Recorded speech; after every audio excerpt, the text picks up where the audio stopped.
Hey folks, how's it going? Seth Williams here. You're listening to the REtipster podcast. Today I'm talking with my friend Chris Duff from Serious Land Capital. So I first met Chris at the Land UnConference Inner Circle this past fall. He's been a great guy to know in this business, extremely knowledgeable and very well connected with other folks throughout the land business. Today I wanted to sit down and really get to know how his business works. So Chris and his partners are land funders. But it wasn't always that way. We're going to hear about how he discovered the land business and what his experience was like as a land operator and how and why he decided to pivot into the funding space. And in that funding space, there's all kinds of things we're going to talk about, like the types of projects he works on, the different pros and cons to being a funder, the unique challenges of this kind of business, and where he thinks the future of this niche of the land space is headed. So, Chris, welcome to the show. How you doing? Doing well, Seth. So lucky and honored to be here. Been listening to your podcast and following your teachings really since my partners and I got into the space. So glad to be on here and be able to share some of the knowledge that my partners and I have gained accordingly to your audience and help keep this industry moving forward. So glad to have you following along over the years and glad to talk to you in this format too. So maybe you just start off with your story. So what were you doing before you discovered the land business? And how did you get into land? And what led you to this funding space that you're in now? Yeah, definitely. So it's kind of three questions in one there. Sorry about that.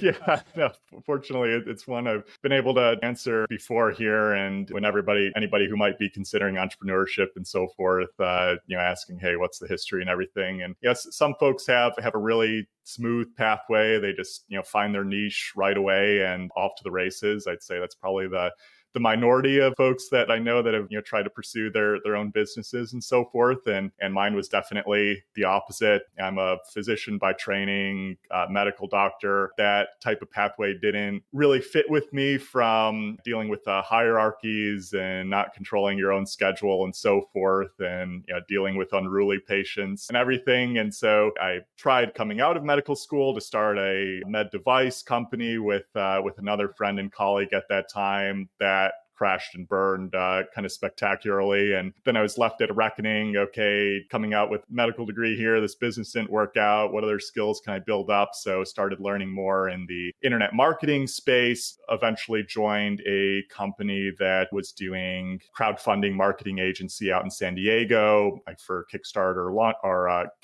and Indiegogo campaigns. So was working for them as a while, polishing up some of my marketing skills, and also try to start a couple other businesses with other friends on the side there, including one where I was attempting to sell backyard chicken coops. So, still to this day, my friends will still joke, hey, you traded away path along having a medical degree to go sell backyard chicken coops. So it was definitely a turn from the original direction that I was headed. And that one ended up not having quite the right market fit there. So eventually, as I kept working at that marketing agency, then got poached away to a healthcare venture capital fund out in New York that one of my friends was a co-founder at, rather. And you'll hear kind of a common refrain that most of the opportunities I've found, I've tried to work with closer friends of mine. That's always been a passion and goal from even high school days. And you'll see how that lends into the land business. But yeah, worked in VC for a while, gained a lot more experience there, both on the marketing side as well as how to underwrite some of these larger, more complex biotech, med device, health tech deals. And then, heading into 2019,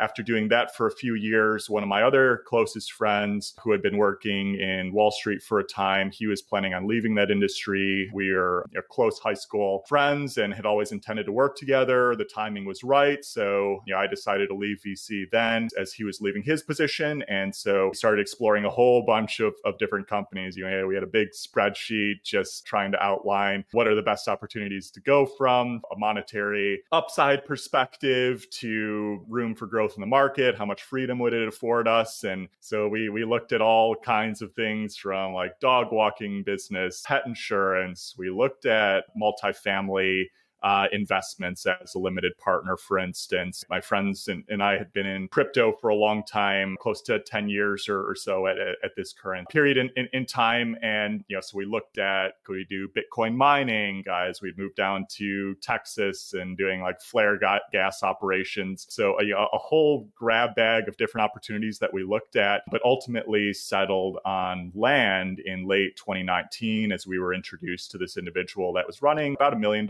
business in Florida, mostly off tax auctions, back when you could actually find margin on tax auctions. I know it's almost impossible nowadays. The markets are so efficient, but he was making a good living there. So we started investing in him, picking up some skills. Ultimately, we decided to build our own business within the land space, not focusing on tax auctions. So that this is where, REtipster came in and getting out the direct mail and, getting a couple buy for $1,000, sell for $5,000 deals under our belt and realizing, hey, that there's really something there. And so we started pursuing this business. And I should mention that, this was with that partner from Wall Street as well as another high school friend. So us three are kind of the core partners here. Those two had run a single family residence rental business prior, so already had some real estate experience. I came in as more of the operator here. And so we just started developing, kind of the whole standard land flipping business. Fortunately, we came in during,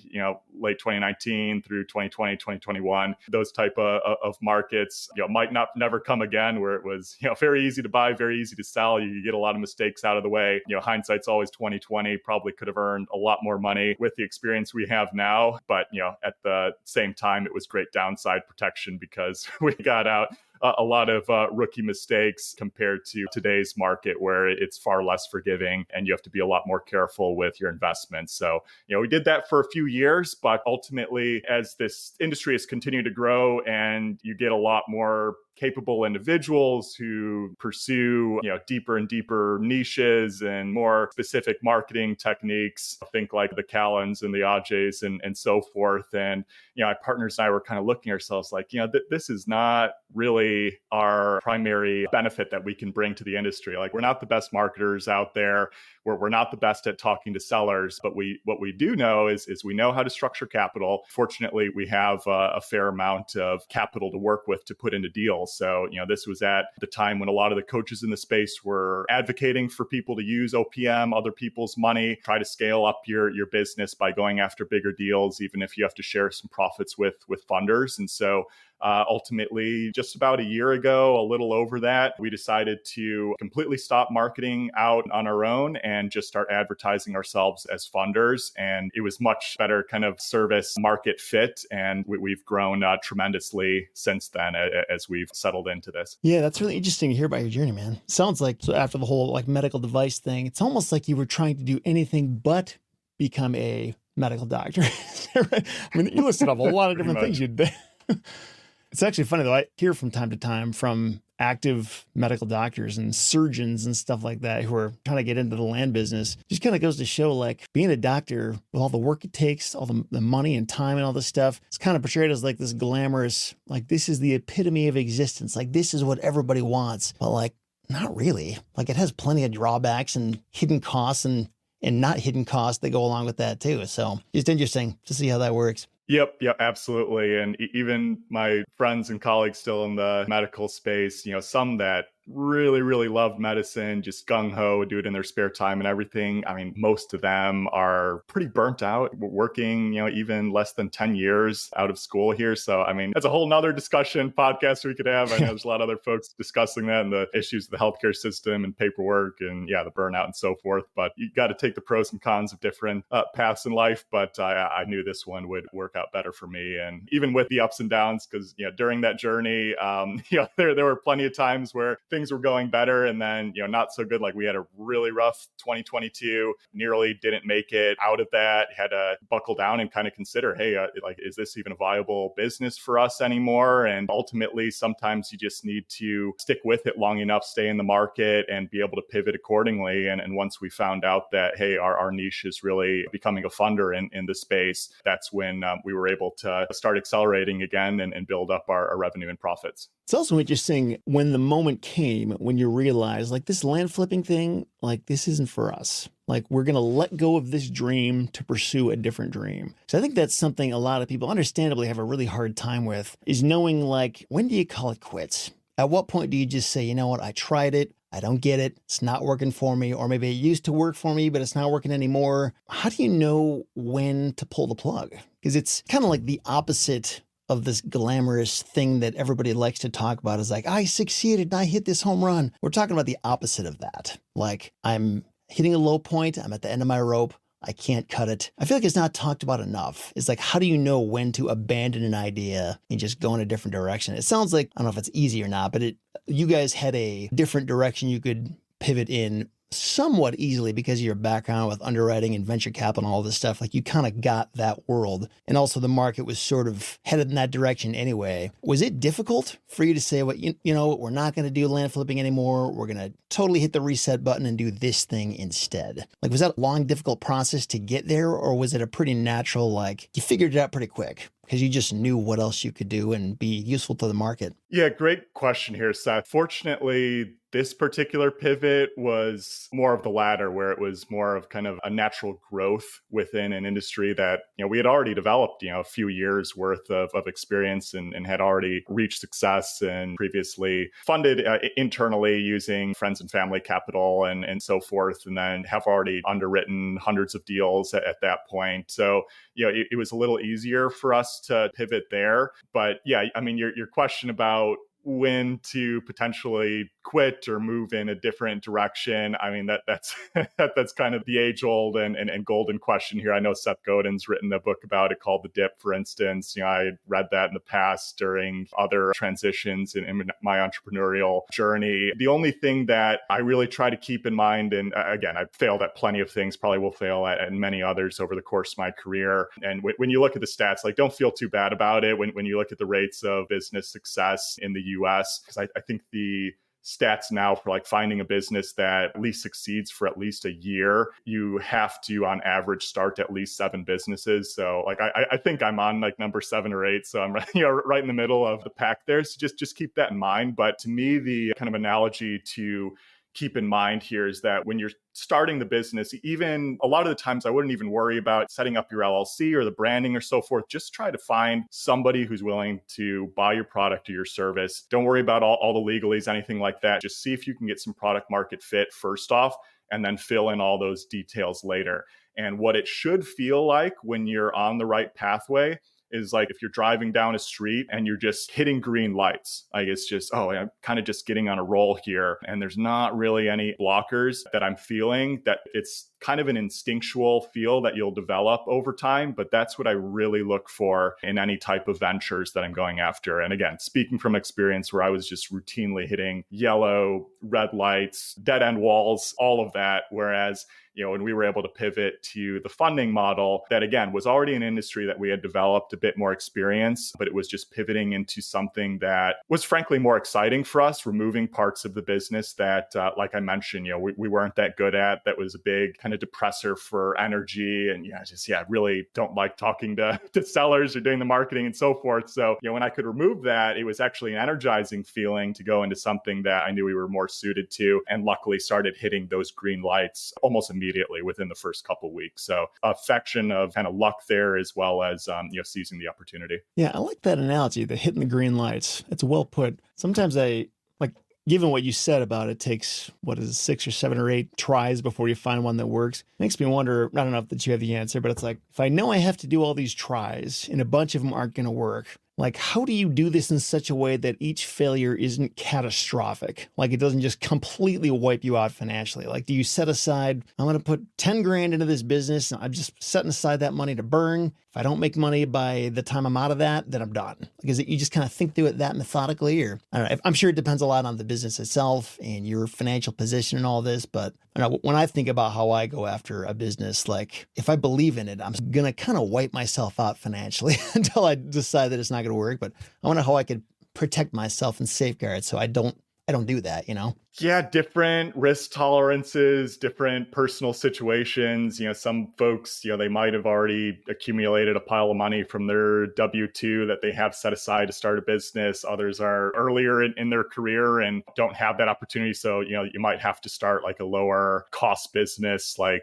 consulting or freelancing, for instance, where there's, almost no startup costs. And yeah, I'd count Land as one of those. We've seen the influx of people joining this industry over the past few years, especially since 2020. And yeah, I mean, you only need a couple $1,000s to start, some cold calls, some mailers. Yeah, it takes real focus and staying power to last. But, fortunately, it's a pretty low cost entry business, especially if you utilize, like funding partners and so forth for going after bigger deals and able to keep costs lower accordingly and, not trying to hit massive growth trajectories. So that's how I would kind of think about it from a strategic side. But yeah, I mean, I've known some folks who they wanted to start a new shoe company and order $250,000 worth of inventory before they'd even sold like a couple pairs. So, that to me is like, man, you're really setting yourself up for disaster without having found that fit. So to me, it's all about doing low cost experiments first. Is somebody willing to open up their wallet to pay you for something? That is the hardest thing to do. I mean, it's the nature of business, right? But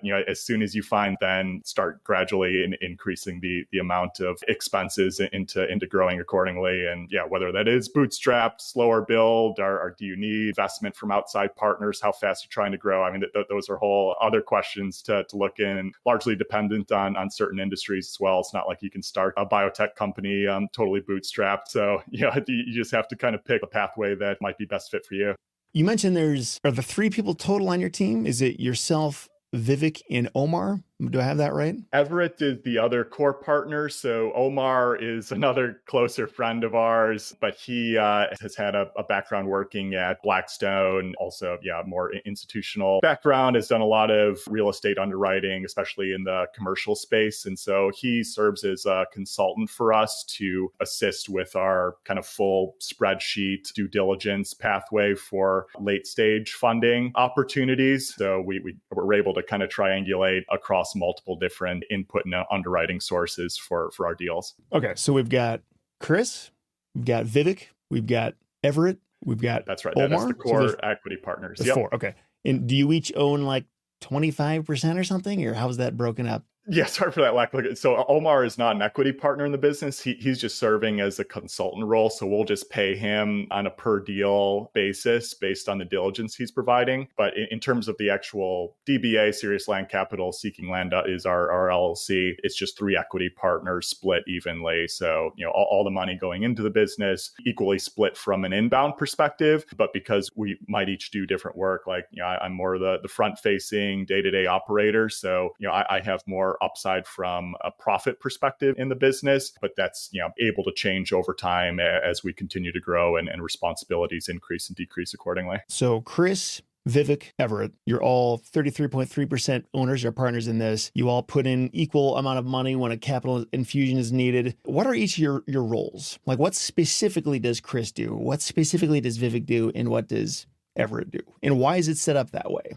Like, how did you decide Vivek is going to sit in this seat and do these things? Like, is he good at certain stuff or have some history in that part of the business? Or yeah, certainly. So this is, again, another thing that's changed over time since we started the business, especially transitioned into this funding model. But, like I alluded to, me is kind of the primary day-to-day operator. So, definitely more of the face of the business, like a lot of the inbound people looking to, chat about deals they want to bring or get to understand our funding model and so forth. Like I'll be the primary person that's going to speak to them for the various in-person events. I'm usually the designated person to go, though, as we've continued to grow. Like, for instance, you met Vivek a few weeks ago. And so we're trying to increase our presence there accordingly as our output grows. Underwriting the deals, that's my primary role within the company. Fielding offers with realtors, ultimately deciding on buy price and so forth. That largely falls to me as well as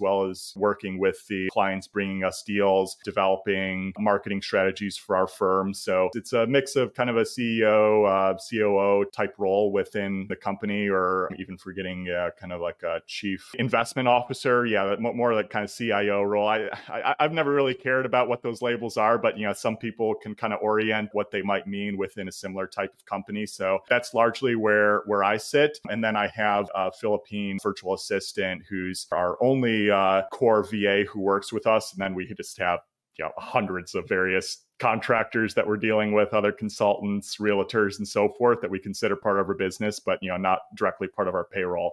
And then, still on that partnership level. So Vivek, he kind of has the best connections within the capital industry. I mean, he had been on Wall Street and lived on the East Coast for over 10 years. He's still there currently, planning to move back to Texas here shortly. But a lot of the mentors and folks that he knows, really large bankrolls. And so, as we continue to grow, he's able to keep those connections warm and have pretty ready influx for capital as needed for us. And that's definitely a luxury compared to a lot of other operators or fund managers, to be able to reach the folks who are worth in, the single high 7 figures at minimum to the 8 to 9 figures and so forth. Oftentimes they have a lot of gates in place to be able to reach them, let alone, develop a relationship where they're willing to inject capital into your business, especially in a more difficult macro environment, high interest rates and so forth, where capital markets are tighter. That's a highly valuable skill to be able to pull capital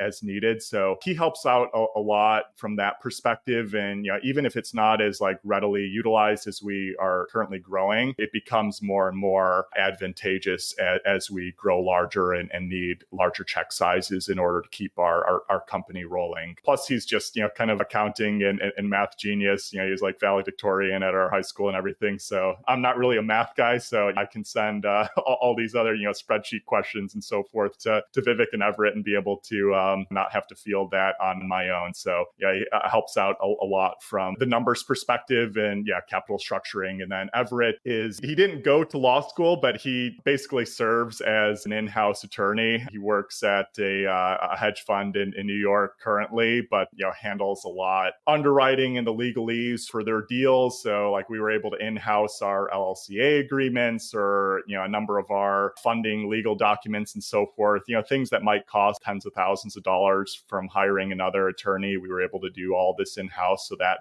helps a lot. Plus, he just manages our books extremely well. We operate across the country. So tax burden should theoretically be pretty high, but because our books are so tight and we're able to display the net asset value of our company or the exact multiple on invested capital across all these various deals, every single cash influx and efflux out of the business, it keeps our tax burden very low. And we're able to present that to potential capital partners into our business, since we have such kind of a tight understanding of our financials, which it's very difficult to do. I couldn't do it on my own. So that this is kind of demonstrating how we're able to differentiate roles within the business. And Everett is also, we have kind of the Goldilocks mix within our company. Everett is more the Papa Bear, saying no to almost everything and a harsher underwriter for deals. Vivek's more of the Mama Bear, kind of softy within the business. Hey, let's go for it. I'm kind of in between on both sides there. So it gives us a good balance across risk tolerance between partners, which allows us to be more conservative on average across things, but not fully overlooking opportunities for growth as well. So that served us well too. In the way you found these people, are you're past friends with them? Is that kind of how you knew them? Is it kind of a luck thing? Because I've got friends too, but they're not necessarily business geniuses. So how did that come together?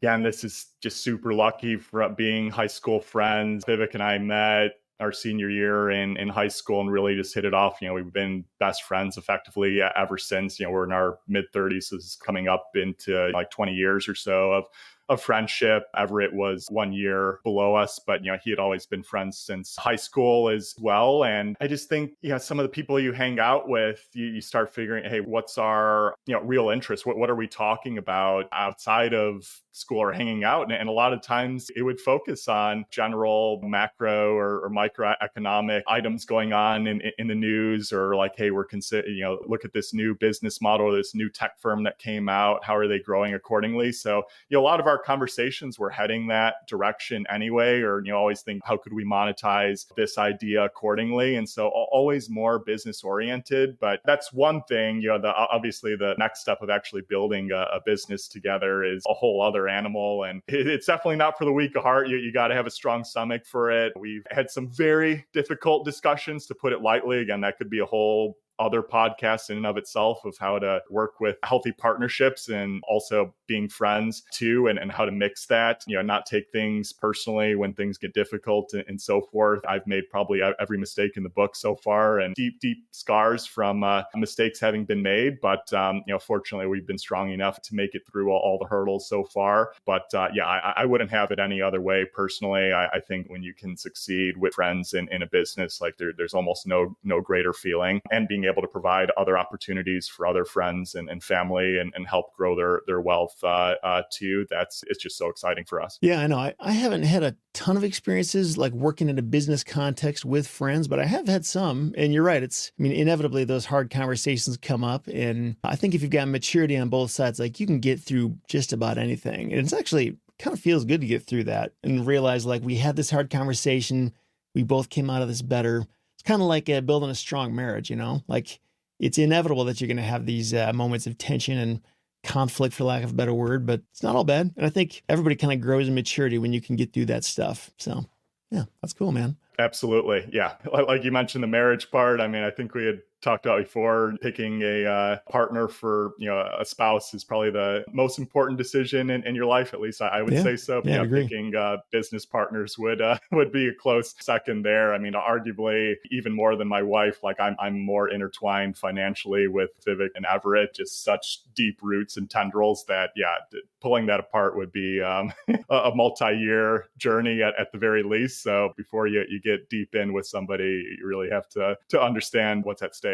So it sounds like when you guys get a new deal, all three of you look at it with your underwriting glasses on. Is that correct? And if so, how crucial is that to have all three of you looking at it? Like, say if it was just you, for example, how much harder do you think that would be? Or like, do you think you would have made worse decisions if it was just you looking at stuff? Yeah, so that's been another part that's evolved within our business, because primarily it is just me doing the initial underwriting. So I was trying to have my VA put this together in time, but the data was a bit more complex than I thought. But I was trying to figure out, okay, how many deals am I actually like saying no to over a period of time? Has that grown or decreased over the last year? And, off a rough estimate, and I think I'd mentioned this to you the other time, I'm on average probably saying no to 90 to 95% of deals coming our way. Most of that's related to pricing or just it's not a quality property. So that initial cut is pretty much all me at that point. And then if it actually makes it to that next stage, where we're going to do deeper diligence, set up a whole spreadsheet,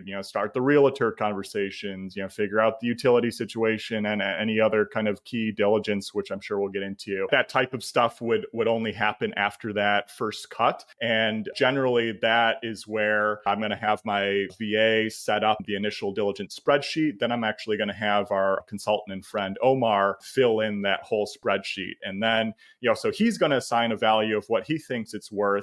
I'm going to review that and then ultimately decide what I think it's worth as well. And usually by that point, we'll also have a local realtor's opinion. So it's kind of a triangulated process from an underwriting pricing perspective.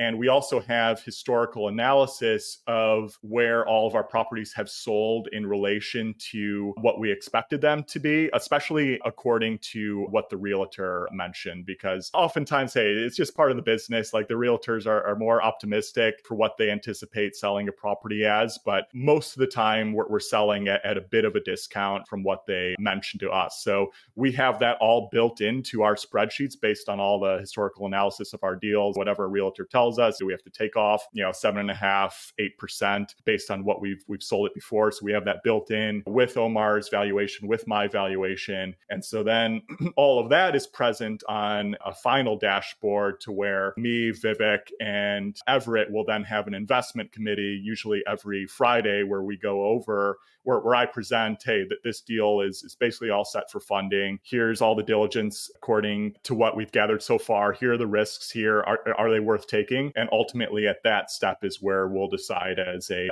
team, are we going to go ahead with this purchase or not? So, multiple fail safes built in and multiple different folks providing opinions there. And this has really been refined over time because I've made mistakes in the past. Omar's made mistakes in the past. Relying on realtors too much has been an issue. Or if things get too busy and I'm pushing deals ahead without consulting Everett and Vivek on it, and we've just missed something, those haven't been the best deals either. So that this has been a continuing evolving process after making many mistakes along the way. So where do your deals come from? Like, do people hear about you through your daily due diligence thing you do on Facebook, or you have a website, or are you advertising somewhere? Or how does that work? That's another thing that's changed over time. So when we first decided to be funders, we weren't known within the industry there. So that required a lot more on the ground work to get our brand out there. What did that look like? Like, what is this on the ground work you had to do? Like, did you reach out to people specifically, or? Exactly. Yeah, it was just almost grassroots marketing at its core there. I actually had my VA at the time go through every single land community. Most of them are on Facebook. Some are on other platforms, Discord and School, for instance. And so I would have him go on and then look, just try to search for certain keywords, like funding or land funder, capital needed for a deal, or for instance. And I would search the entire history of that Facebook group. And then we would log all of that into a Google sheet, what they had asked for. And it didn't matter to me when they had asked for funding, even if they had, a lot of these Facebook groups, again, the industry's grown by like 2019, 2020. So there wasn't a lot previous to that. But, even if folks had been asking for funding 3 years ago at the time, like back in 2020, I would still reach out and say, hey, not sure if you're still in the industry. Obviously, I'm super late here, but just wanted to let you know, like, my company's providing funding. So we were able to get leads that way. There was no kind of barrier insofar as reaching out. It was just a lot of focus and, how do we get our name out there, and direct communication, direct messaging. There's a lot of other folks, frankly, I think are a little bit more lazy. If folks say, hey, I'm looking for funding on a deal, and then they'll just say, okay, DM me as a comment.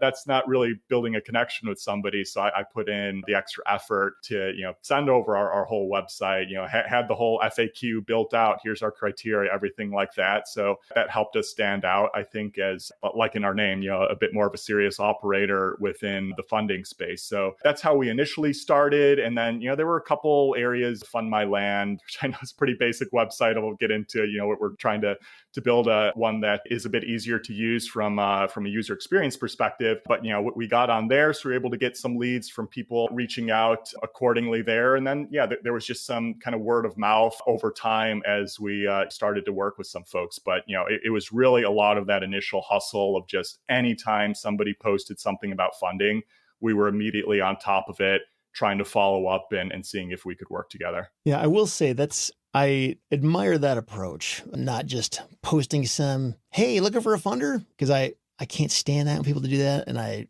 remove them every time I see it because it's basically spam. But that whole idea of like actually looking for people who are talking about relevant stuff and reaching out to them personally, showing that you're actually putting thought into their situation. These are a totally different thing. But back when I was starting my self-storage construction project, I had posted a couple things in some self-storage communities, just kind of asking questions about getting started. And there was a consultant that reached out to me, very similar to the way that it sounds like you did, and just said, hey, Seth, I noticed you're starting this construction project. Do you need help with getting things started? Need a second set of eyes on anything? I ended up paying them like $25,000 in consulting starting up just because they took the time to reach out. So I would definitely recommend that whatever you're looking for, whether you need funding or you're offering funding or something completely different, don't just like do these mindless posts all over the place. I know it's tempting because it feels like free advertising, but it's extremely annoying and not that helpful to the community when you're not like really getting to the point and not actually like showing that you understand somebody's situation and care about it. So, and also say regarding that funding thing you're putting together. So I'll just plug it for you. It's landfunding.partners, and it's pretty well put together. If you go and check it out, I'm actually linking to it as one of our 5 current directories. If you go to retipster.com/directory, you'll find some directories that I've put together to find like accountants and realtors and attorneys and CPAs and drone pilots and all this stuff. And one of them I was going to put together was land funders. But then I heard about what Chris was doing. It's like, man, you're doing this way better than I can or want to do. So I'm just linking directly to his. So go check out landfunding.partners and you can kind of get a quick look at, I don't know if it's like literally every land funder in existence, but it's pretty much all the notable, more well-known ones. And it's just a well put together site if you need help with funding. Very grateful to you for that, Seth. And yeah, we tried to put together every known land funder. It's hard to find all of them because some of them are just, under wraps, or they might only have like a Gmail associated, or hey, like DM me, and they somehow have capital put together for deals. But even since you had linked that on your site, some other funders who weren't already on had already reached out to be added. So your REtipster reach is already helping to fill out the directory even more than it already been put together. And yeah, so just to remark on that briefly too, as the industry has grown and a lot more funders have entered the space, that there wasn't, in our opinion, kind of a well put together directory for funders, and being able to kind of sort, hey, I'm looking for equity funder, like Serious Land Capital, or I'm looking for hard money lending, debt funding. I'm a more experienced land operator and can take more personal risk that way, or hey, I'm just looking for transactional funding. So this tool helps you sort out those type of funders that are specific to your needs much easier, and you're able to have a comparison table so you can look over kind of all the most basic questions everybody asks land funders, what's your deal requirements and purchase price range and so forth. So you can just compare multiple funders at once across all of those different parameters, or look at all of them on a certain page if you just want to scroll through every single one, or there's just a page linking all of the contact info for the various funders. Because we know some folks just like to grab every email and reach out. It's not the best way to start a relationship, but I can say that there have been some folks that we've worked with that, just did kind of that spray and pray send out, and I'm not totally opposed to following up with some of those folks. So, if that's the type of approach that you want to take, that's available for you on the site as well. So just try to hit all of those angles. But yeah, just developing it as a tool for the community where we're not earning any money on it or anything. Obviously, our firm is pretty well featured on that site, but we feel like from a objective perspective, we can advocate for ourselves across any of those parameters. And it only helps us build a better business by knowing who the other funders are out there and what they're offering as well. So yeah, appreciate that plug there, Seth. So let's talk more about these deals that you guys fund. So when we're looking at like the value of the property itself, or maybe the acquisition price or the sale price, whatever that is, help me figure out how big is too big for you guys and how small is too small. Like, what is the size range of deals you guys fund? Yeah, so even that has changed a bit more since we started. When we started, we were pretty much open to anything because it was, reputational play. Even if we can do something smaller, we're only going to earn $1,000, $2,000 on it. But, we could do larger deals down the line there and, develop more of a track record and reputation within the industry. But after we had quickly done that, we started ratcheting up the purchase price that we're going after. So we prefer going after deals that are between $50,000 and $500,000 in equity per deal. We'll not do anything below $20,000 at this point. When you say in equity per deal, are you saying that is the purchase price, or that's the equity that you're getting as a result of the purchase, like the spread between your purchase and the value? Or what do you mean by equity?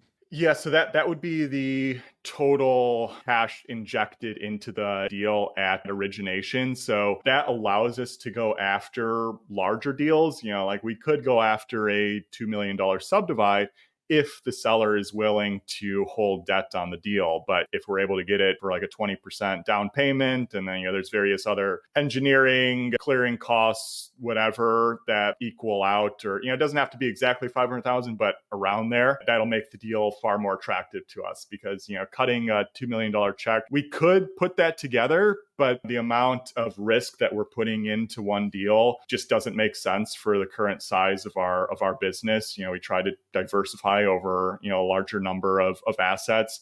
that are returning capital at different times to help keep our business moving. So that's how we're adjusting for risk currently. And even within that $500,000 mark, things that are north of $275,000, $300,000, we'll oftentimes look to syndicate that deal out with other internal capital partners. So we'll still be managing the deal as Serious Land Capital, but we might only inject like $100,000 ourselves and then just raise the remainder of that capital from other individuals individuals or businesses, and then split the profits on the back end. So that also gives us flexibility. That doesn't come up as often as the lower range. There's a lot of folks who might bring us lower value deals. We prefer not doing anything below 20,000. The spreads are just too low there to motivate realtors to sell lower value properties, even if you're paying them a higher commission rate. Like, it's just not that much. And your closing costs are going to eat into the relative exit value of the property as well. So we just prefer not working with those lower value deals as much and save more of our available equity for higher value purchases,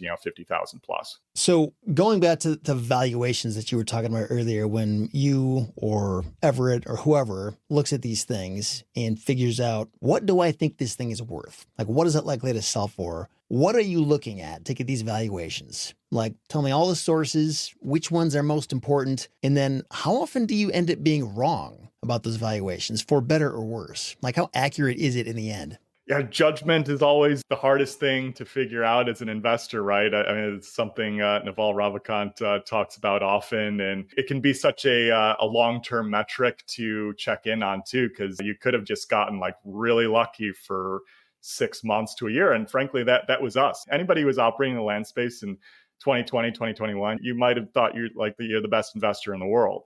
And then, the market turns, becomes more of a buyer's market. It wasn't even really a buyer's market or a seller's market. It was hard to buy, hard to sell. And all of a sudden you're left, wow, I'm not nearly as good as I was, both from a valuation side and a selling side. And you can kind of get punched in the face really quickly there. And all of a sudden your judgment is not as good as you thought it was. So I'm constantly thinking about that and, trying to stay focused on the base principles. And, it can be tough sometimes, because now that I've become like more of an authority in the space, you can start attributing a little bit more like ego associated with it. Hey, like, I've looked at a lot of these deals and kind of skip over some of these steps, and I know where this is going, but that's a very easy way to trip yourself up. I've made that mistake still to this day by not getting back to the raw fundamentals of underwriting, which is just critical, especially because this is not an easy market to operate in currently. And again, there's a lot more competition in the space, so it requires constant focus. So, I always have that warning going on internally, and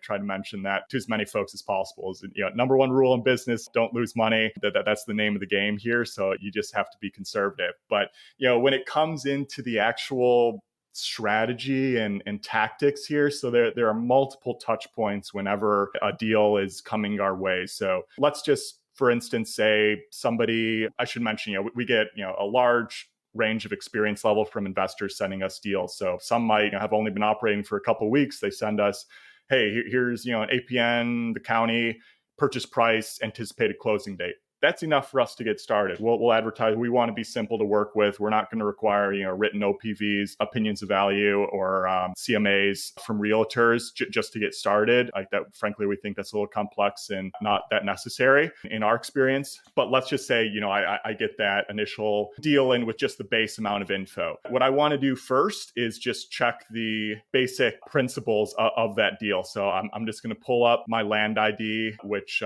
every land investor should have at this point. I know when it was MapRight, it was more expensive, like $100 a month or more than that. Now I think the most basic land ID is like less than $10 a month. So really everybody should have that, since it brings in so many different key parameters for underwriting land deals, especially all the terrain maps and so forth. So I'm always going to want to be checking that before anything else. So I might do an initial scroll out. Okay, how close am I to a larger city? Just, understanding how rural it is versus not. And that's not necessarily a critical piece for us, but it might give me an understanding of how hot the market might be, or what the buyer pool might be, depending on how rural or suburban it might be, or even possibly urban. But we'll invest in infill, rural, doesn't matter, feel comfortable with all of that. But that's my initial piece of that. Like, where am I in the country? Because we invest nationally, right? So it's just, you have to be able to position yourselves and understand, there's different geographic considerations depending where you're looking at in the country. And then I also might know how close am I to the coast or, the ocean or mountains and so forth. So then I already know what are some of like the next steps I'm going to be looking at in regard to this deal. Do I expect there's likely going to be some flood zone or wetlands impact? And is that going to impact my decision making as much as it was in another part of the country? So for instance, this property, when I zoom in on it, it might be covered in flood zone, but if it's close to a coast and I see there's other improved properties around, and maybe it's only in a 500-year floodplain instead of a 100-year, there's no floodway with it, no core wetlands impacting it, then that flood zone doesn't really matter to me. But if I see it's in an area where there's significant flood zone impact, and I see all the surrounding properties within the flood zone don't have improvements on it, that's going to cue a red flag much quicker for me. And at that point, I might throw out the property entirely. This is going to be high risk to build on. For instance, maybe if it's large enough, it can be considered for recreation, hunting, and so forth, depending where you are in the country. But even hunting properties, I want to make sure, hey, is there like possible like creek area, or is it maybe connected with some state-owned or national-owned land where wildlife and game can come in that's going to make it more viable? So all of these different underwriting principles are going through my mind as I'm taking an initial look at the property, just to consider the possible utility there and whether I'm going to kill the deal immediately or not. So that flood zone wetlands piece is always going to be a core visibility feature that I'm going to have on my land ID pretty much anywhere I'm at. If it clouds your vision too much, once you already understand it, then you can turn those off. But as far as my base ones that I have on, I have those on. I have the contour on. So, understanding the elevation piece. And then oftentimes I'll have the soil map on initially, just to understand, again, is there a higher risk for the property being able to perk if we're expecting septic to be installed, especially in a more rural area. Probably 85% of properties that get sent our way are going to have septic involvement compared to sewer. So, that's always something we're considering. And quick rule of thumb on soil maps, having learned from some soil scientists before, almost anything can perk nowadays, but it just depends on what type of system you might be looking to install. So if you're looking to install a conventional septic system, which might run $5,000-ish depending where you are in the country, you want to be aware of clay-based soils or anything on land ID that might say excess water on it. Sometimes that's not always a deal killer, but if there's a soil map portion that is along a strip of wetlands, for instance, and says excess water, and I can see that not that many people have built within that particular type of soil, then I want to be much more careful about investing in that property. And if I am going to take it more seriously, going to want to make sure that perk test is done prior to purchasing. Because you can be misled sometimes, hey, there's no real wetlands involvement here, but my soil map is telling me that wetlands impact in terms of a perk test might expand more than what it's showing me on the map. So that's another piece I'm keeping in mind. But even if you have clay-based soils, excess water, you might still be able to get those aerobic or mound-based septic systems. But, that could cost the end buyer closer to, $10,000, $30,000, depending where you are in the country. So you want to be baking that into your price.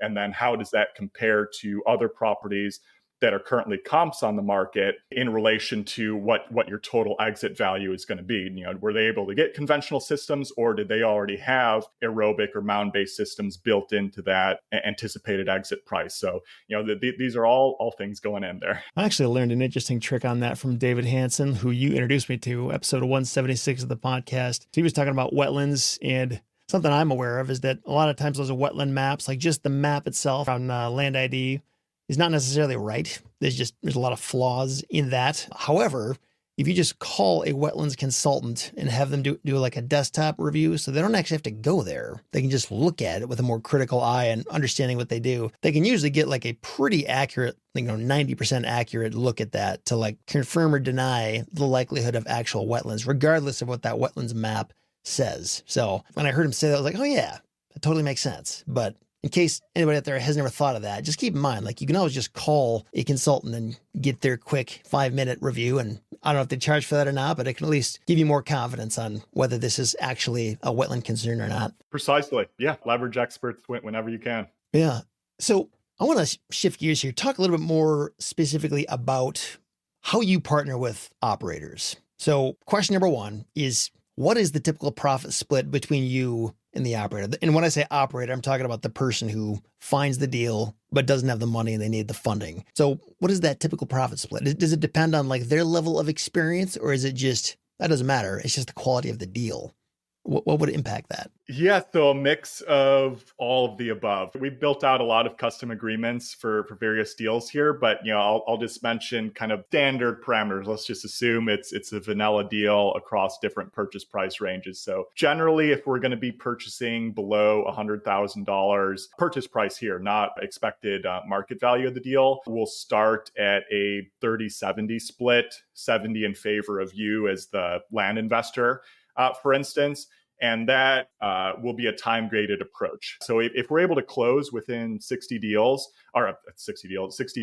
then you'll be able to get that split. And so that period of time starts when our money is wired into the title company up until the time the deal is closed and we receive the wire back. And just clarify one thing. When you say if you're able to close within 60 days, you're talking about closing on the sale price. So it's 60 days between you buy and sell, right? Which is a pretty fast turnaround. I mean, it's really counting on finding a buyer within the first month. You're just anticipating usually like a 30-day standard close. So, you're really having to move there. But so if it goes beyond 60 days, then does it change in some way, or what does that change to? Yeah, so then the profit split will increase in our favor accordingly. So then beyond 60 days, it'll go up to a 40-60 split, still in your favor. That's up to 90 days. And then from 91 to 120 days, it will change from a 45-55 split, still in your favor. And then beyond that 120-day 4-month mark, that's when it will become a 50-50 just until the deal is sold there. So that really incentivizes proper target purchase price as well as a conservative, fast exit price. And even though we might earn higher profits by letting deals sit longer, it really pays for us to keep our capital moving because, the sooner we can get things out, the more deals that we can do. Plus, it helps our reputation. This is a marketing game as well here. So if somebody makes a claim about us on one of the land communities, hey, Serious Land Capital, they really dragged their feet closing deals so they could bring up bigger profits. That could be a death knell for our business. So we're never incentivized to act in that manner. And I know a lot of more experienced operators who in this buyer's market, they might take on average 4 to 6 months to sell anyway. We're on average quicker than that. Out of the 25 plus deals that we've funded over the last year, I don't have this in front of me, but I think only 2 have gone beyond the 4-month mark at this point. So maybe 3 as of the last month, a larger deal that we were expecting to take a bit longer to sell anyway, but we are very aggressive with getting properties moving. If I'm not getting a good response or serious interest within 2 weeks, oftentimes we're ready to pull the trigger and do price cuts accordingly. Oftentimes weekly, and this is assuming all of our marketing is already set up, drone photos, etc., properly advertised across all different platforms. But assuming all of that's taken care of, price is really the primary driver, and we'll just keep lowering until we find the market to move it. Yeah. So what happens if this deal goes 6, 9, 12, 18, 24, 36? Just what if it just keeps going and going and this thing does not sell? Is there a point at which it's like, okay, operator, you're out. We're going to keep all the money no matter what happens. Or does it just stay 50-50 forever? Like is there a consequence in the operator's shoes if something just takes forever to get sold? Yeah, so technically in our base boilerplate funding docs, we'll have a 12-month cutoff to where, if the property sells over this period of time, we're going to retain all the profits. That is really only built in the circumstances that the operator and the land investor bringing us the deal is handling the dispo. The disposition of the property on the sell side. So vast majority of the time, I'd say 95, 99% of the time, we're going to be working with a local realtor anyway. And because our company is holding title on the deal and the one signed the listing agreement, we're usually the direct liaison with the realtor. So again, we keep our realtors on a very tight leash. We don't sign 12-month agreement. We do max of 6 months. So everything is incentivized for a faster sale. If there was some, catastrophic event where we just cannot figure out how to get this thing moved, or maybe there was something that occurred on the underwriting, like some I don't know, mineral rights issue or some environmental impact that just somehow slipped past diligence and we're going to have to deal with to find a way to move this property, then we're totally fine with resetting the JV funding documentation to remove that 12-month. Because if it's not the operator's fault, they're not the one out there trying to dispo and so forth, they shouldn't be punished for it accordingly. So again, we haven't even gotten remotely close to that before. And again, we're very open to reworking that accordingly. So that's how we would handle that. Yeah. And am I correct in assuming that you hold title to this property as the funder, not the operator? That's right. Yeah. As I hear you talking about getting these properties sold, it's almost sounds like this is up to you to get the property sold. Like you're doing a lot of the work or working with realtors and that kind of thing. Is that correct? Or does the operator have some responsibility? Like it's on them to get this property sold? Yeah, so that also can vary depending on the experience level of the operator bringing us the deal. If it's somebody brand new in the industry, hey, they might have found a good deal where there's real upside there. And because my partners and I, we have full understanding of the land industry. So we're going to do all the diligence regardless because it's our capital at risk here. So that, it's always an alignment issue. Even if we have somebody very experienced, like it's still on us to make sure that all our I's are dotted, T's are crossed, because if the deal goes kaput or we miss something, it's 100% of our capital that's on the line, not the operators there. So we're always going to be double checking that work regardless, but sometimes we're able to defer some of the responsibilities. If we have a more experienced operator, they might have had a local realtor they've had good success with in the past. That makes our job a lot easier, not having to find one and chat about the deal, have them visit the property and so forth. That can be a bit more time consuming. Or maybe the operator has already called the city and figured out the zoning and utilities and so forth. That saves us some internal work as well. And, occasionally the operator, if they already have the good experience with the realtor, they might actually be fielding the conversations and offers coming in on the back end. Usually that defaults to us, but not always. So we're quite flexible in that regard, where we can adjust to the level of experience that the land investor is bringing to our business. We prefer working with folks who are more experienced. That's less work for us, but we're not necessarily going to turn somebody away just because they don't have all the processes in place. And we're here to help and grow the industry, because our business is totally reliant on operators bringing us deals. So if folks are struggling in that arena, that collapses our business as well. So that's why we try to provide so much value in terms of helping with underwriting, or providing feedback on why different deals didn't work out, or hey, here's how you talk to realtors to get them to respond to you and provide opinions of value and so forth. That's what we're able to provide as a smart money funder. So on the selling end,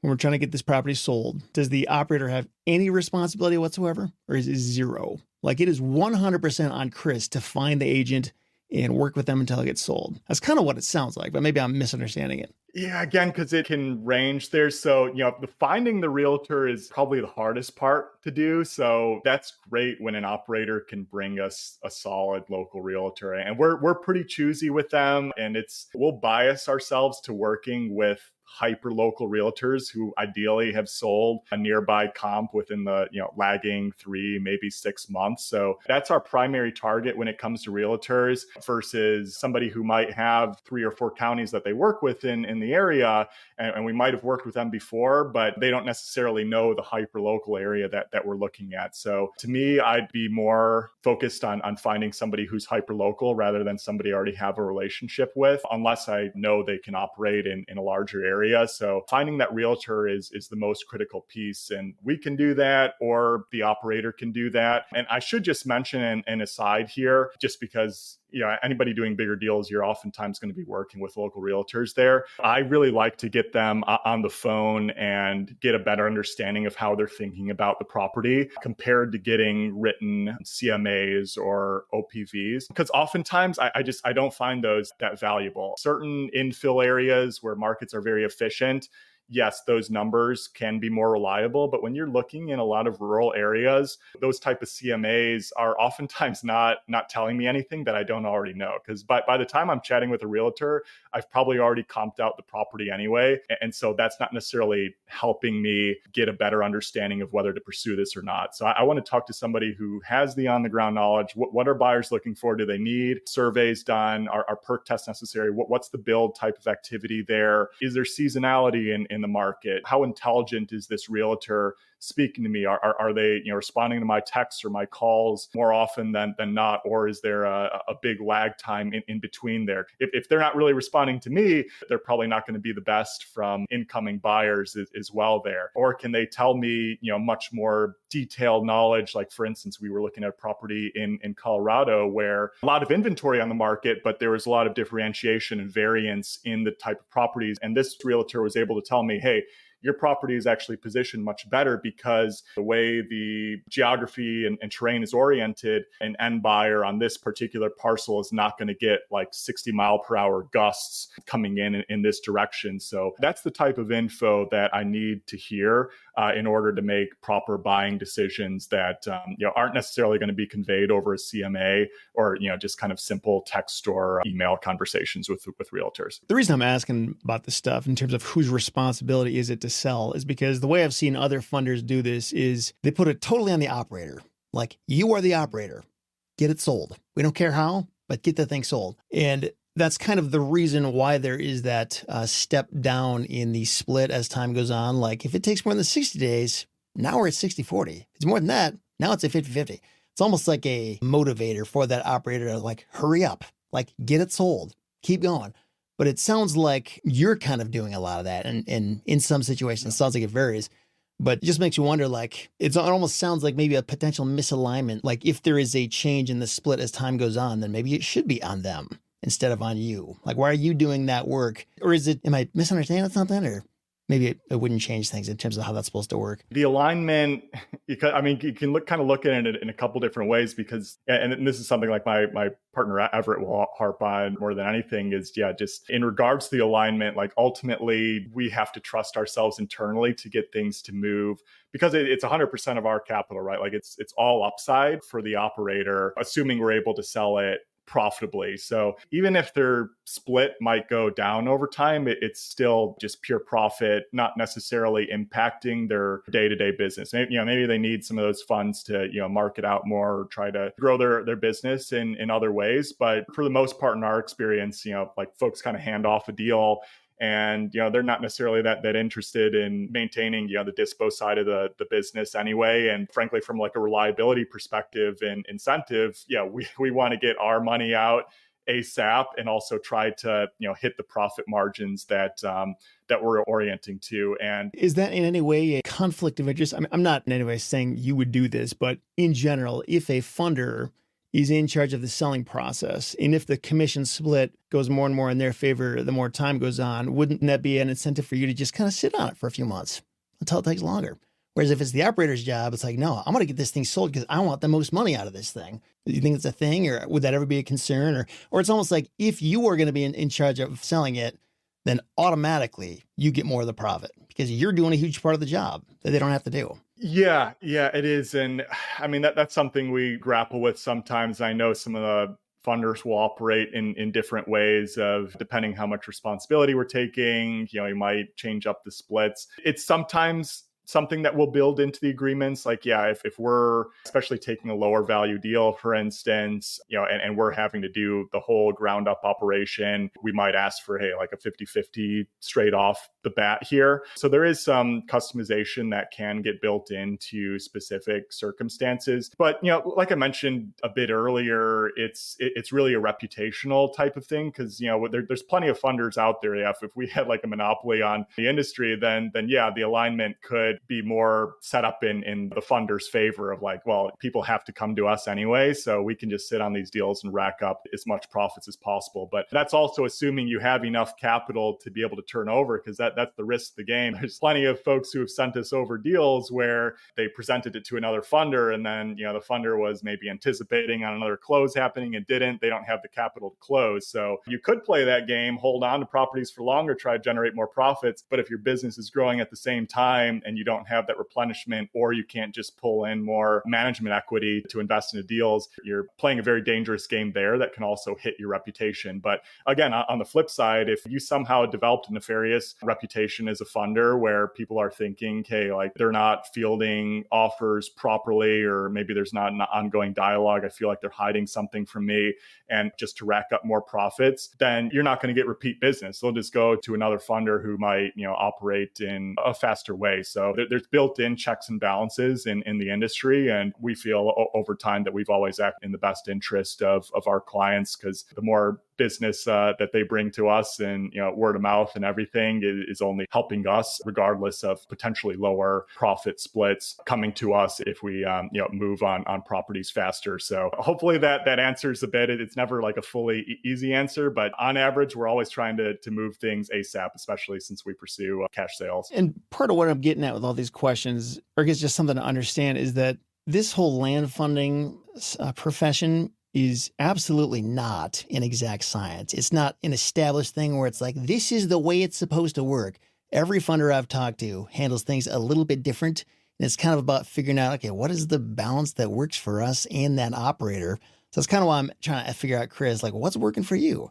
And that whole thing about safeguarding against a bad reputation in the market, like that's a very real thing. And I've heard stories from different operators who will say like, yeah, man, this funder totally screwed us out of our money. Like they took all the profit and didn't share their split with us. And digging deeper into it, what it really was the funder was just adhering to their partnership agreement or their JV agreement that they signed. Like they were just doing what they both agreed to, but the operator didn't really read it or didn't understand it. And what it comes back to is sort of like this line of communication between the funder and the operator. So like there's a deadline coming up. If something's about to change, that shouldn't be a mystery. It shouldn't be a surprise to anybody. Just because it's in the contract doesn't mean that the other person is going to perceive you as doing things above board. I just think it's an important thing for anybody out there who's either a funder or trying to use a funder to like really understand that contract. Like both parties should get it. And when there's something on the horizon, it's like, hey, we're coming up against 60 days here, things are about to change. There ought to be some kind of communication or conversation about that, just so that like no one's in the dark. If we're coming up on, I think you said it was a year in your case, Chris, where it's like, hey, now the funder keeps 100%. Like people should be seeing that coming from miles away, so that if it finally happens, it's not like, oh, we're yanking the rug out from under you. You're not getting any money. And that's, I would imagine that's probably how you safeguard your reputation in this business, right? Is just by being very transparent and clear with everybody. Is that accurate? Yeah, absolutely. And yeah, it even becomes more granular than that, because I mean, we're so busy day to day too. It's like across different deals, it's hard to pay. That's probably something we could build into our CRM, but like, yeah, okay, it's past like the 30-day mark and so forth. And we do have that within one of our spreadsheet trackers, but with how much communication's going on, usually the focus is on, hey, we just got this offer, just FYI, we're trying to counter to this. Let's see, what comes back here. Here's a couple of the contingencies they're looking at. And so that'll just be our consistent follow-up there. And then, okay, yeah, this offer got accepted. Here's the anticipated closing date. So we're always just trying to keep our operators in the loop accordingly. Some prefer more frequent updates than others. So, it's a balancing game accordingly there. Some, if it's a very popular property, don't need to be mentioning every single offer. If it's like really low ball that we're unlikely going to go after, then that's not worth remarking on oftentimes. But anything that's real and we're positioning as strong consideration, like, yeah, that's always going to be like a text follow-up. And it's not always us maintaining kind of that black box communication with the realtor. We have plenty of operators who might be in a group text thread with the broker and us, or a group email thread, or again, they might be managing the communication themselves. So we don't have hard and fast rules for those communication patterns. It really kind of depends on what the client prefers when they work with us. In terms of that profit number, like say if you buy a property for 50 grand and sell it for 100 grand. How exactly is profit measured? Because it's never that cut and dry. There's closing costs and there's holding costs. There's property taxes. There's insurance in some cases. If you're doing improvements or subdivides, there's all kinds of other stuff that comes into the fold. So like, is there a simple equation you follow to say this minus this, that is the profit? And that is what we then use to split and disperse the money. Yeah, precisely. So we follow more the institutional paradigm of using waterfall documentation after the point of a disposition. So like I partner Everett through along with some attorney help and just making sure that we're absolutely solid on all of our numbers.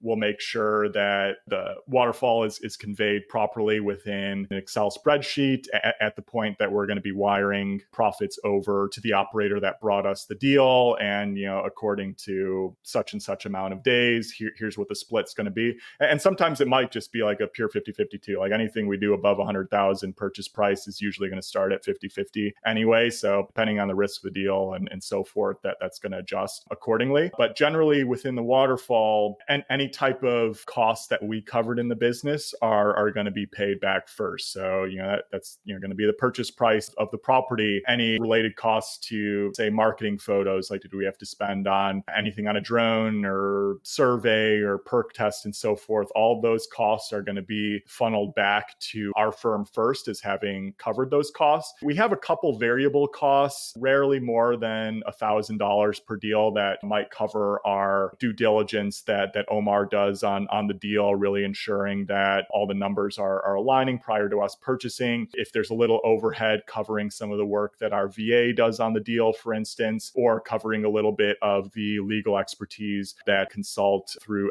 Everett and a couple of our third-party attorneys that we work with to make sure all the JV docs and the waterfall is flowing properly. That would all get baked into the waterfall. Again, we try to keep those costs as low as possible. Again, from a reputational perspective, we don't want people reporting, hey, Serious Land charged me, $10,000 in superfluous fees at the time of close. And that impacts our profits as well. So it's not like it's just coming purely from the profits that are allocated for the operator. That's just coming out of the total profit pool that we're both sharing. So those are all going to be flowed out first. The realtor commission, that's going to be taken care of. Title company expenses, all of that gets paid out first as principal within the deal.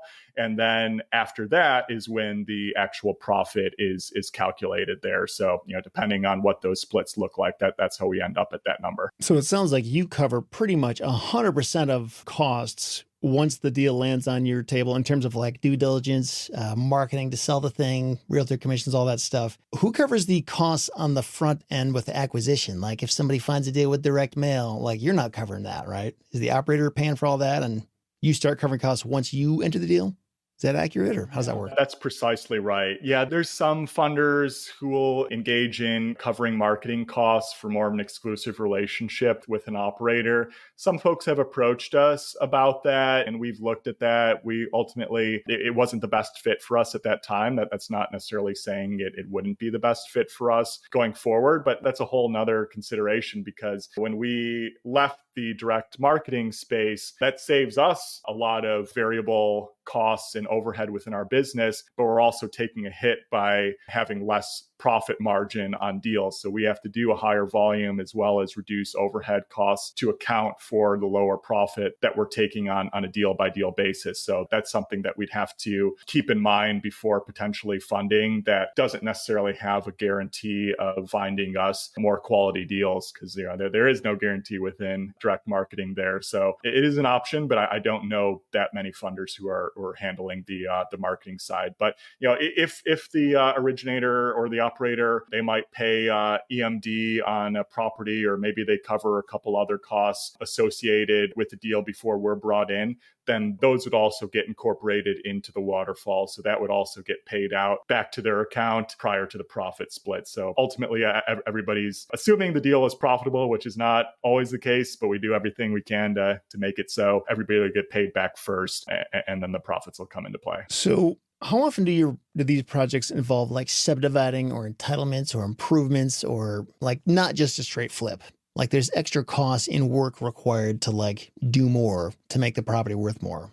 Like what percentage of the time does that happen? Not as often as we would like. We want to grow that part of our business more, but finding subdivides that really pencil out or entitlement deals, it's hard to find. We are just in the midst of completing a minor subdivide project. And this was very tiny. I mean, we were just splitting off one parcel of vacant land that was attached to another small parcel with a house on it. But I mean, we've been working on that deal since August of last year. There was a partial lien release involved with mortgage on the property and dealing with the county and surveyors and having to get all the recorded documents done. Like that took a long time. So, and a lot of our costs are still baked into that. We probably have almost $7,000 that's still been held at bay in that deal really since August, getting paid down before we even bought the property and have a chance to return funds on it. So we're always a bit more cagey and conservative about going after deals that are going to have more inherent expenses and oftentimes longer sales timelines.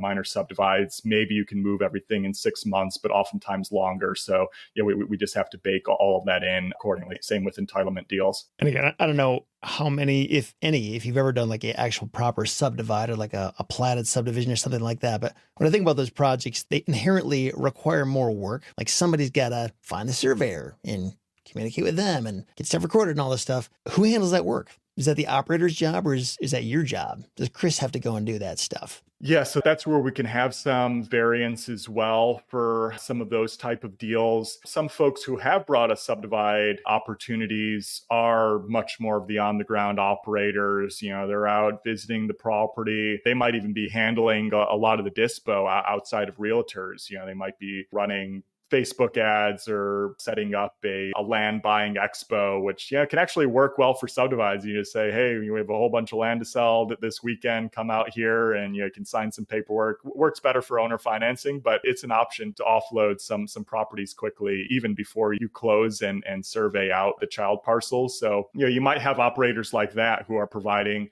a lot more inherent value to the actual on the ground work. Whereas some folks, they might bring the deal, but they're not necessarily local to the area, or the work required is just not as intensive. Hey, even if you're finding a surveyor to head out there, calling the water department to figure out what's the cost going to be to add a water line here, that's fine. And we encourage folks to help as much as possible on that end, but that's also something that we can handle in-house if needed. So we're not necessarily going to be as inclined to give up more upside for circumstances like this like the latter case where there's less expertise needed to both acquire, do the operational work and sell the property. So that might change up the terms on the final funding part of the deal. And for these larger deals too, some of the operators, they might be looking to inject skin in the game into the property, which we always encourage for bigger properties where, there's going to be more of a trust and time requirement to sell this deal. So if you can inject 100 grand, great. That helps us make sure that you're aligned more to see this project through and,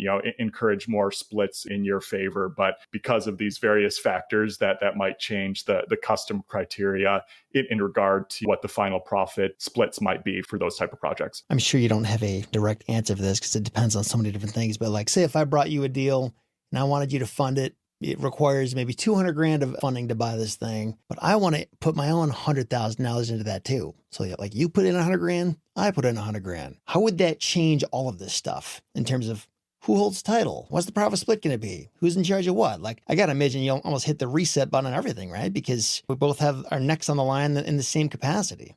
Have you ever dealt with that kind of thing? Yeah, occasionally we get offers for that. And that $200,000 mark is right around where it gets interesting. Usually we'd only want to consider taking operator funds and skin in the game for those higher value deals where, we can spread the risk around. For anything that's lower than, again, right around that $200,000 mark. And we have self-funded deals north of $200,000 where we're the sole equity partner. So that's not the hard and fast distinction. But the problem is that all of our documentation that we have currently is set up to where we're the sole equity in the business. So if we do something smaller than that, we're going to have to draft more documents, probably some more attorney involvement there and costs associated with that. Might have to set up a new LLC that's going to be serving as an SPV, special purpose vehicle, for that particular deal. So then there becomes a lot more costs added on just to manage the basic operational groundwork of that deal. So usually we try to refrain from pursuing those type of opportunities, again, unless they're larger deals where it makes sense to invest more money on the legal groundwork. Otherwise, yeah, it's just too much of a hassle to be splitting and having different roles and responsibilities and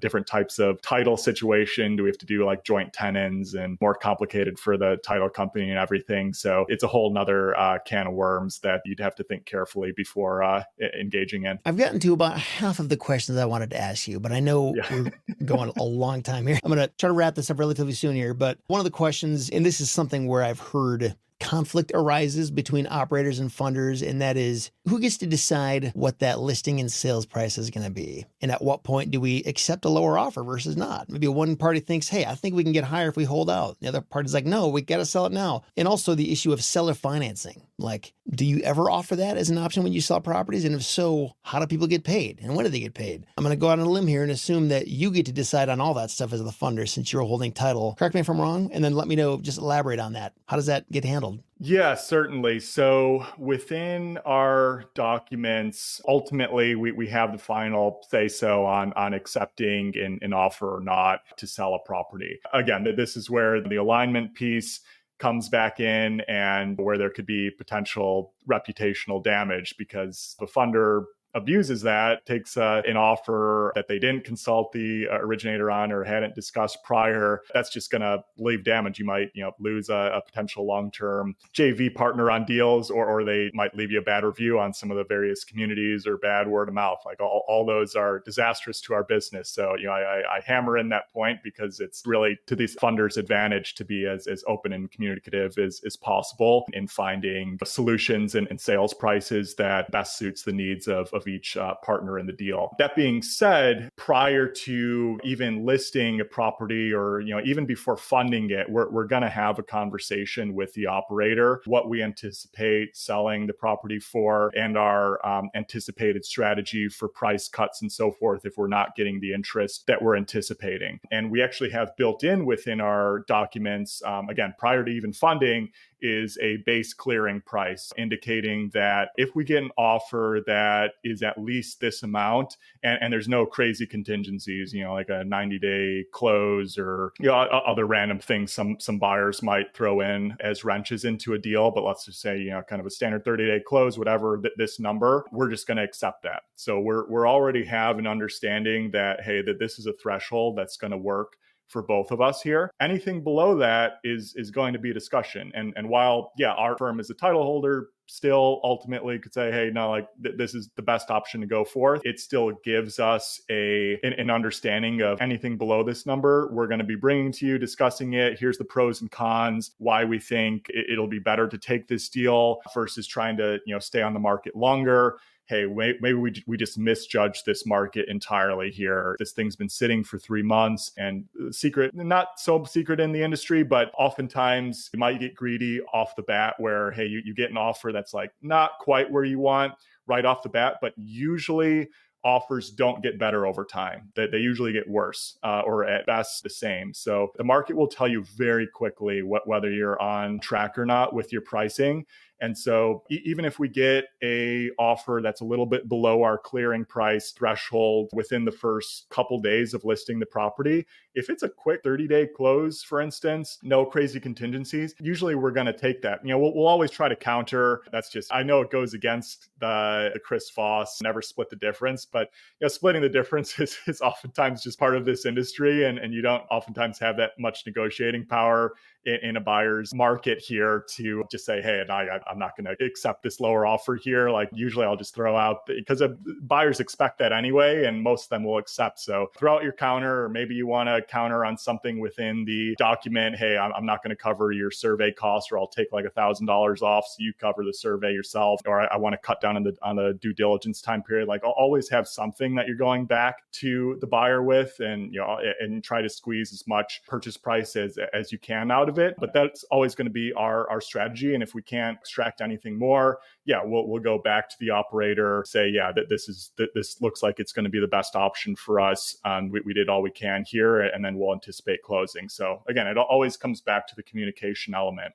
And like you mentioned, in regard to possibly fielding seller financing offers, I mean, we're open to it. For most funders, especially equity funders, it's not going to be a preference just because of the nature of our business. We need capital turnover. And if we're growing, if we just have too many, finance deals going on, we won't have the capital to put into more deals. So we are open to it, especially again, in this buyer's market where seller financing can bump up the buyer pool for particular properties. But generally, we're going to be looking to sell the note after a short seasoning period, maybe 3 to 6 months at most. Ideally, you could table close the note as well. But we just have to keep that in mind, is that if we're offering somebody to buy via seller financing and we're going to be looking to offload the note, usually, we're going to be taking 80 cents on the dollar. So that's going to be impacting our margin anyway. That's not necessarily a terrible thing there, because in this market, most of the properties that we're selling are probably at a 10 to 20% discount, even off our conservative listing price anyway.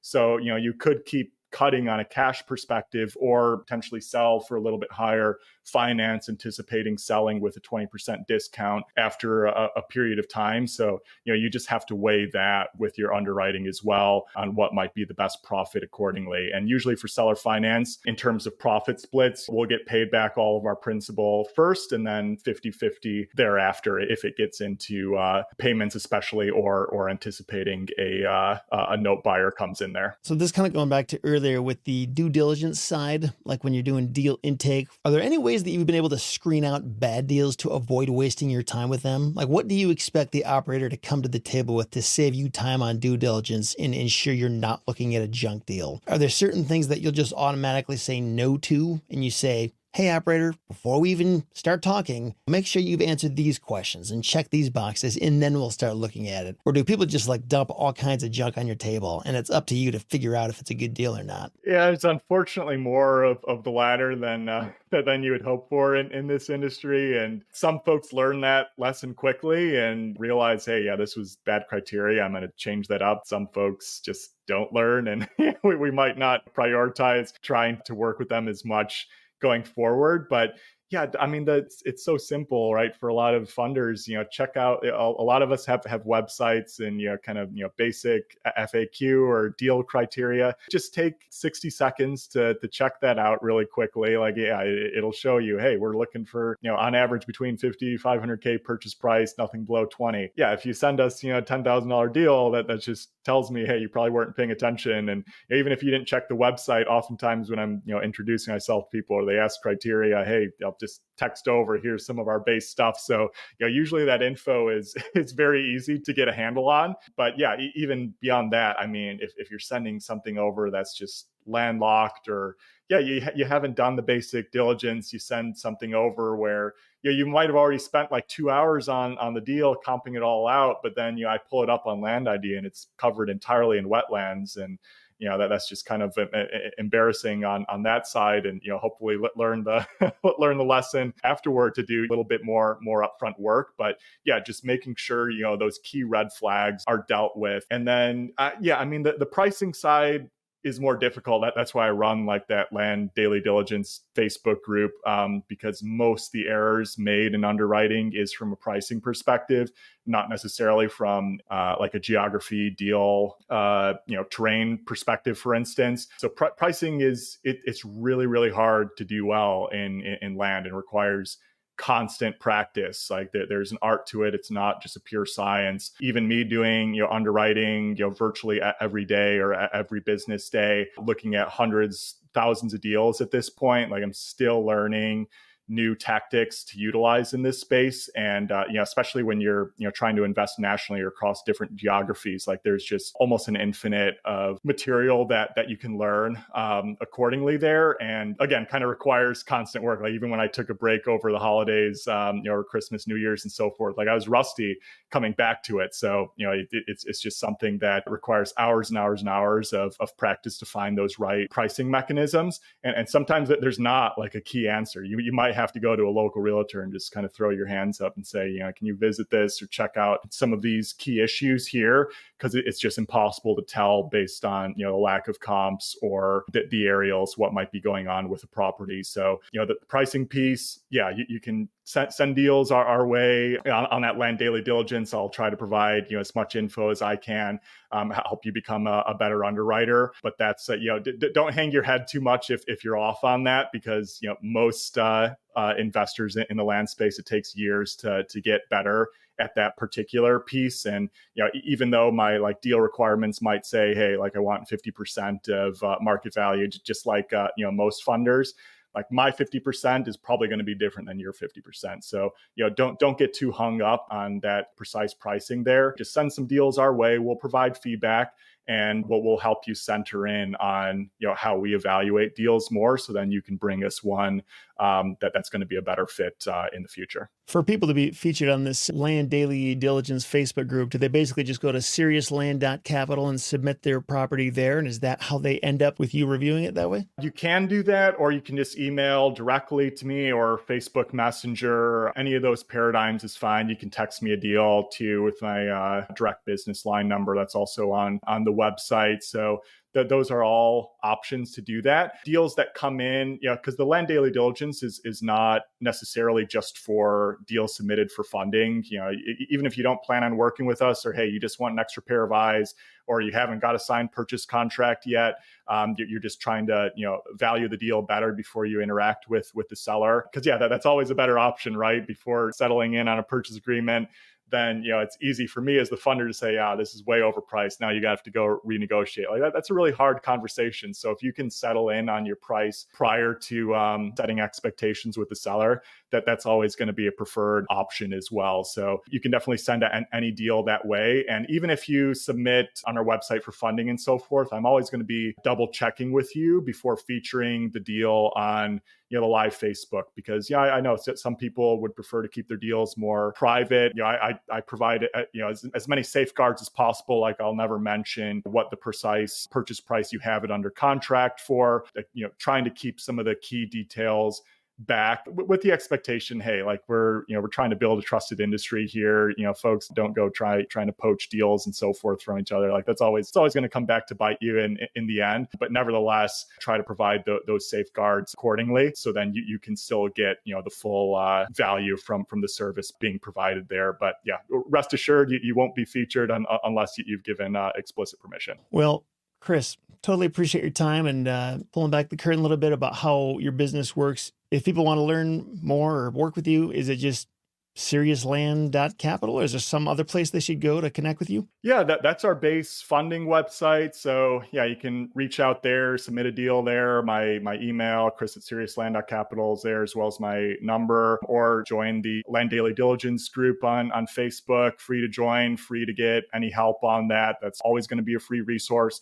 And like we mentioned before, the Land Funding Partners is also our community resource for providing all the other funders out there, because there's almost an infinite number of deals. We can't fund them all. There are plenty of other high value funders out there who might be better at certain types of properties, or maybe they can provide splits that are better fit for your company. Maybe they're debt lenders instead of equity lenders. So take a stab at working with different funders, find somebody who's a better fit, or maybe work with multiple. Some folks are a little bit tapped out at a certain time, and so you can rely on different funders depending on the time of year and what type of deal that you're looking at. That's really our intention of building out that resource. And just looking forward to interacting with many of you going forward. I know we've been going on for a while here, Seth, and like you mentioned, I feel like we could probably do another like 2 or 3 podcasts worth on additional underwriting questions here. But I just wanted to express my gratitude so much for the opportunity to be on here. My my partners and I,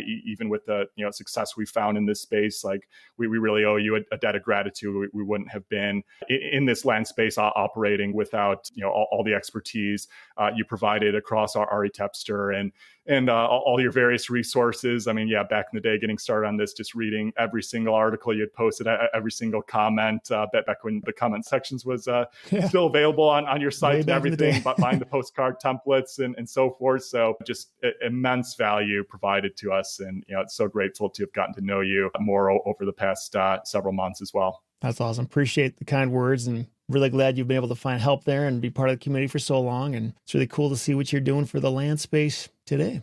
So thanks again for the great conversation, Chris, and all the listeners out there. If you want to connect with Chris, now you know where to go and how to do that. If you want to check out the show notes for this episode, it's retipster.com/187. This is episode 187. You'll find links to Chris's website and land daily diligence and all the stuff that we mentioned. Again, Chris, thanks a lot, and hopefully we'll talk again soon. Absolutely, Seth.